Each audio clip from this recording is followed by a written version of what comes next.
Hello and welcome back to Dragon of the Erdtree dub version, because for some reason my microphone did not record.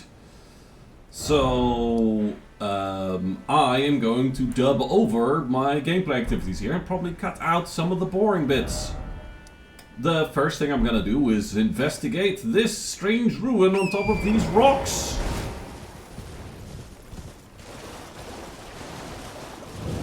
And I have concluded that probably the easiest way to get inside is by approaching it from the shallow end. We're going to assume that here near the south side, after I, get hit by a pot, that I'll find some way to enter here. And I guess just as a warm-up, because I've not played in a hot second, I beat the shit out of some spooky old dudes. Look carefully ahead. Ah, there's a hole in the wall. Thank you, helpful message.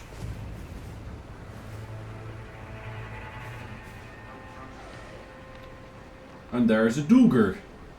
We killed a Dooger. He's a naughty Dooger.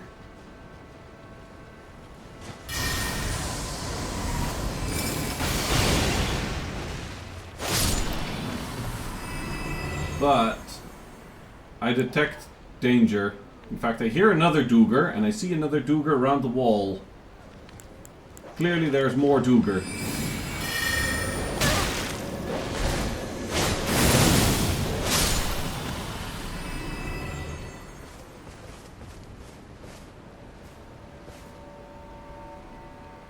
And guys with little baskets tend to have rocks to throw at me.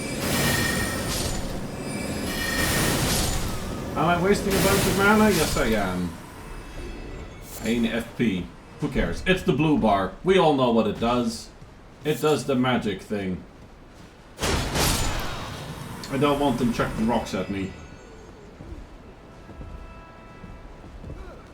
See? See? They chuck rocks. So we slap them to make them stop chucking rocks.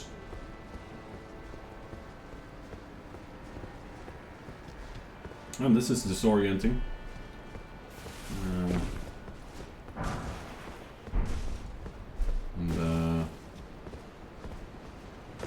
One moment. And we're back. I just wanted to double check that my microphone was recording. I decided, I can get up here. With horsey double jump. Ooh, ooh.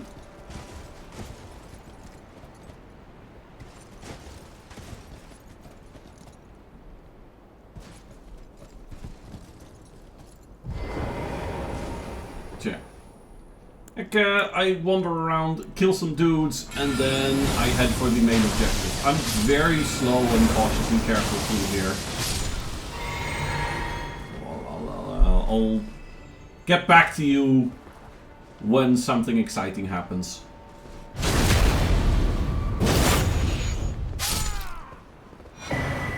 Oh yeah, Erdtree fragment. That's worth noting. That's really nice. I think from here on it should be fairly basic for a while.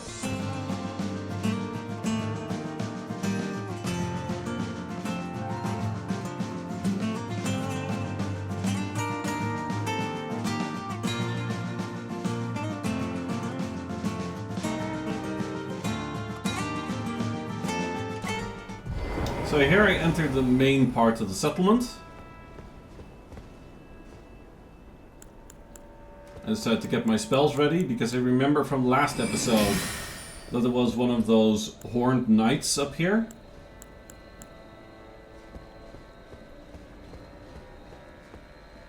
And then I realized, dang. My carrying vanguard's going to go off on this guy. Phalanx, sorry, not Vanguard, Phalanx. So I cast that instead, and then I grab Glintblade Trio. I suspect that that knight is... There he is! And just go hard, because why the heck not?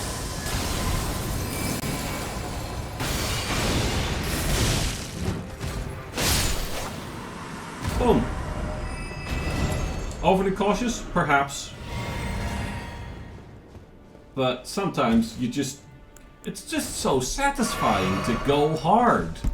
Drop the big magic. Like, I built this character to drop the big magic. I should be allowed to drop the big magic. I remember being paranoid here. It's like, there's gotta be something else. I decide to, you know, the message where you decide to check it anyway. Like, as you can see, paranoid. Very, very paranoid. There's gotta be something. There's gotta be a hidden enemy still somewhere. It can't just be that one knight. Surely. Surely. But no. No, that's all there is. It's just this one knight guarding it up here. Whatever it is. I'm trying to remember what it is. Oh, I think it was the two-handed sword talisman.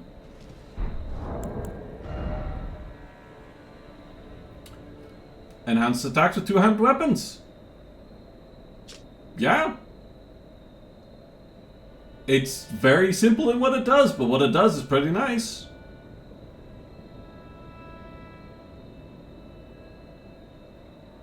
Oh yeah, Horned Warriors were... I read the lore was basically Horned Warriors are the guys amongst the Horned Scent who do all the fighting. Not exactly rocket science, not exactly the big, amazing lore revelation. I check my map to see where I came from and where I'm heading. And then I realized that, oh yeah, I have a horse.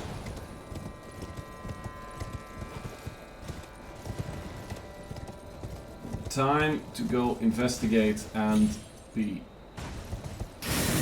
Whoop. Vindictive about killing more guys. And what was I thinking? Oh yes! I wanted to know if there was something near the waterfall. And there is!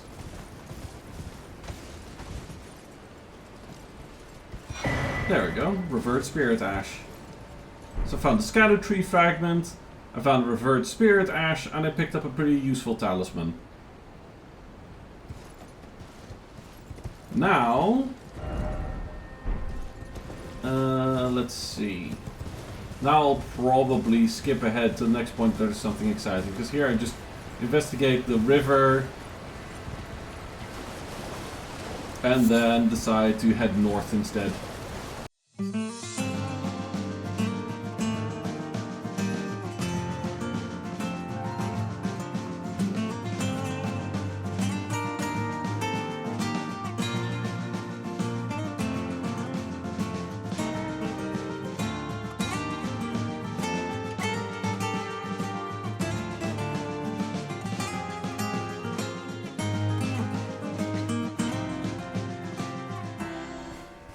So after checking all these bird statues for which ones are real and which ones are fake, I found the Gravebird Black Quill armor.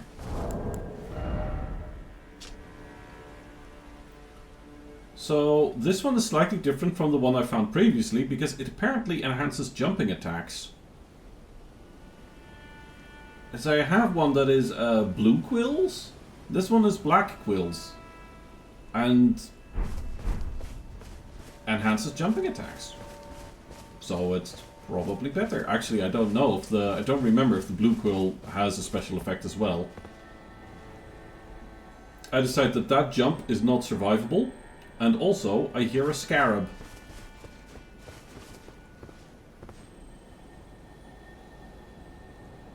It's right there. In a puddle of rot.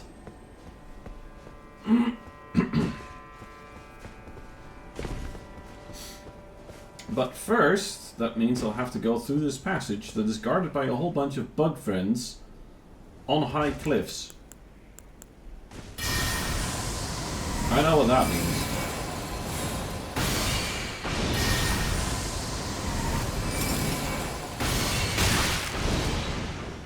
Mainly pest threads. Ow, and they hurt. Pest threads hurt.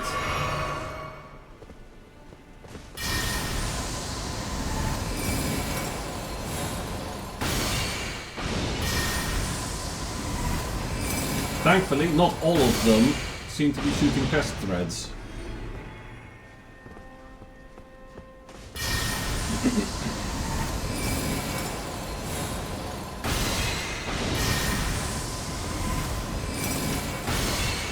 Oh, yes.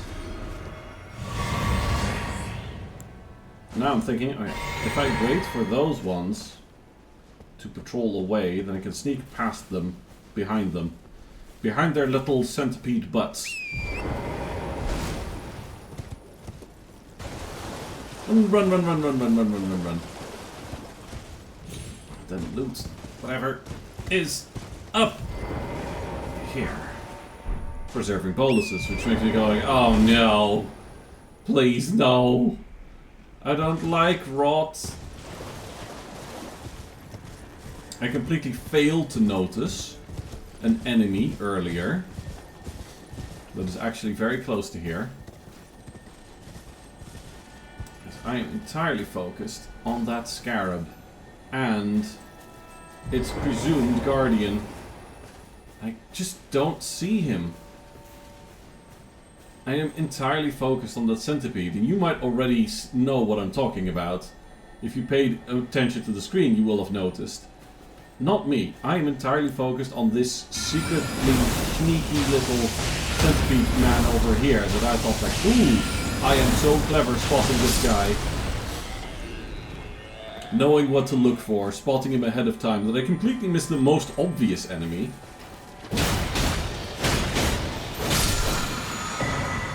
So I'm like, oh.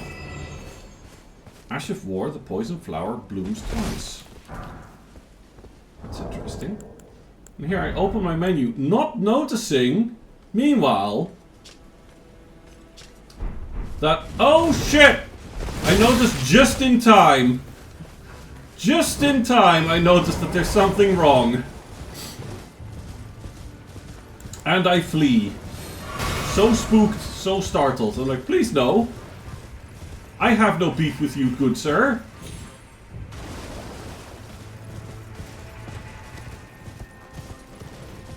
That I run away and I notice that there's a grace nearby and I can just reset and not give a fuck.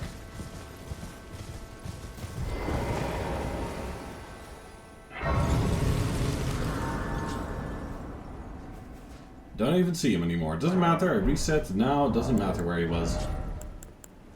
Hi.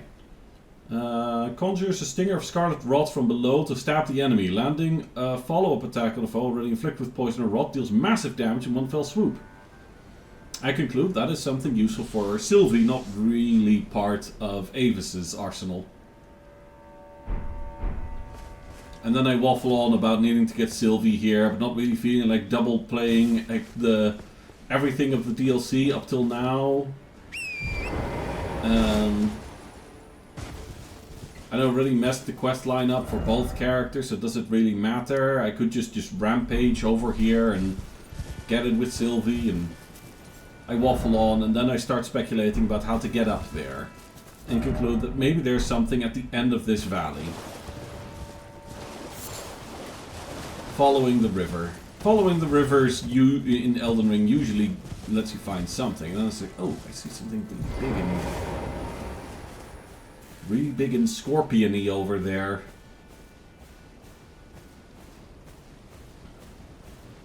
So let's go deal with that.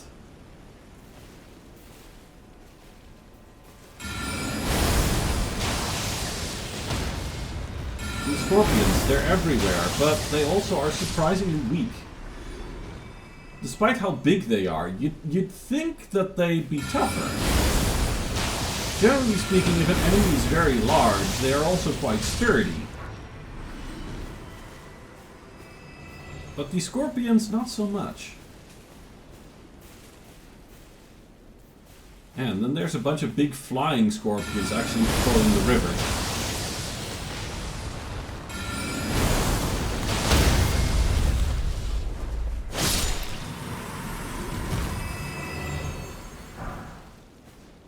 And they drop somber smithing stones. For some reason, a lot of spider-like enemies tend to drop the somber smithing stones. Not 100% sure yet what the reasoning behind that is.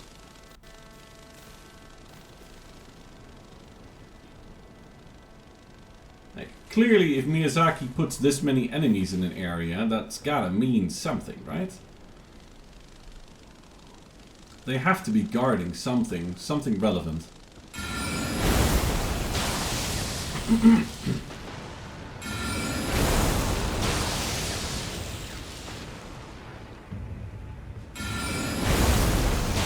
I carefully stagger my my rocks and don't spam cast them, but stagger the cast slightly to give the scorpions time to get up and fly towards me, because I wasn't 100% sure if that last one was in my range. So here I spot something glowing in the distance, and I don't see any more scorpions. I'm like, I'm gonna go grab it. Whatever it is, I want it. A larval tear. More character resets. Could also just transform Avis into Sylvie, like 1-to-1, copy the entire build. That is entirely doable. So I've got enough larval tears. And here I'm creeping around, and then I see a big bear. That's a really big bear. That does not look like a regular bear. That looks like a big old bear. And that bear sees me. And that bear has a big red health bar. And it's called the Rugalea, the Great Red Bear. And he does shockwaves. And he beats the shit out of me. He beats the shit out of me very hard. Woo! And then I tried to punch him with my left hand. That was a brilliant plan. Absolutely genius. Definitely not missed button inputs. I wanted to taunt him. Ooh. And I don't have the rhythm, and there comes the shockwave and I'm dead.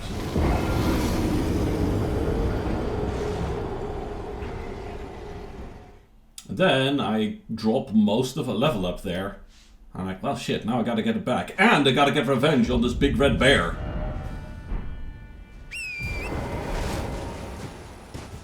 This time I slightly vary my approach. I don't feel like going through the Scorpion Forest.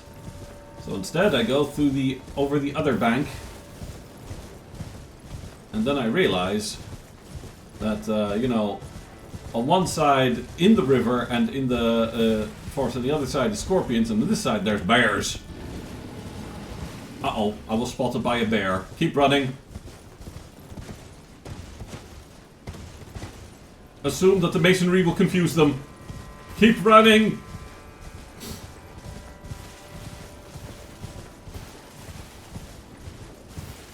And just beeline straight for my runes, because I should have dropped them relatively safely away from where the bear is active.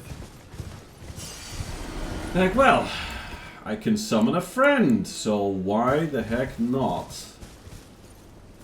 Let's summon Andreas. Andreas, protect me whilst we fight the bear. Time for a dark moon! Get mooned on! In fact, get mooned on twice! Double moon! Cast spells! Cast many spells! Trust that Andreas will keep him occupied. Ow! Get smacked anyway. That is a big roar. But Andreas is blocking the damage admirably. As you can see, like, the bear's already past halfway. I'm absolutely bodying him. Stab him in the brain. Somehow he survives that. Dodge the pounds, the shockwaves. Ow. But as you can see, Andreas is an absolute fucking boss and is barely taking any damage. In fact, I don't even have to do anything. Andreas just kills him. The last couple of hit points, that was all Andreas. Absolute fucking Chad. Boom. And then I get the roar. Great red bear to emit a furious roar. Transform oneself into a great red bear and emit a mighty roar. Charging increases potency. Incantation does jokingly called a bear communion. Channels the power of Regulator, the great red bear. Incantation is more akin to the divine invocation of the horn scent than it is the dragon communion. Only through desperate battle with the feral wild can one discover a god unique to oneself. So, yeah. Even in universe, jokingly referred to as bear communion.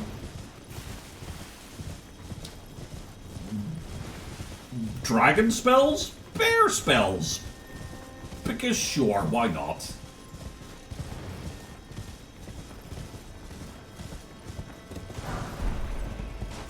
I mean, if you ask me, that's a bit of a downgrade, but I am very biased. Yeah, I see all these bears and I'm like, nope. Like, don't get me wrong, bears are cool, but they're not dragons. Again, masonry confuses bears.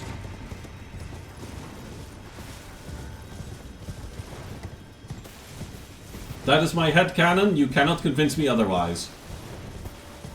Actually, by that I mostly refer to, I assume that their pathfinding finds it difficult to navigate the masonry, the tumbled tower bits. But now it's time to find where the river ends. And then I already see what's gonna be there, because hey! There's coffins and statues of the guidey soul person. So there's gonna be a tomb here. And I decide to completely ignore all the vulgar militia and just head straight for the door. I am looking behind me because there they are. Throwing poison gas bombs. I don't care, I'm just gonna hop on the elevator. Take the lift down.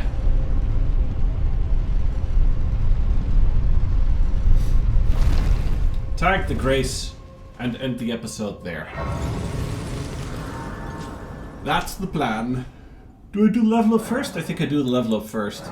Oh, and invoke the Erdtree blessing. Level up first. What do I level up first? I think I end up going for endurance.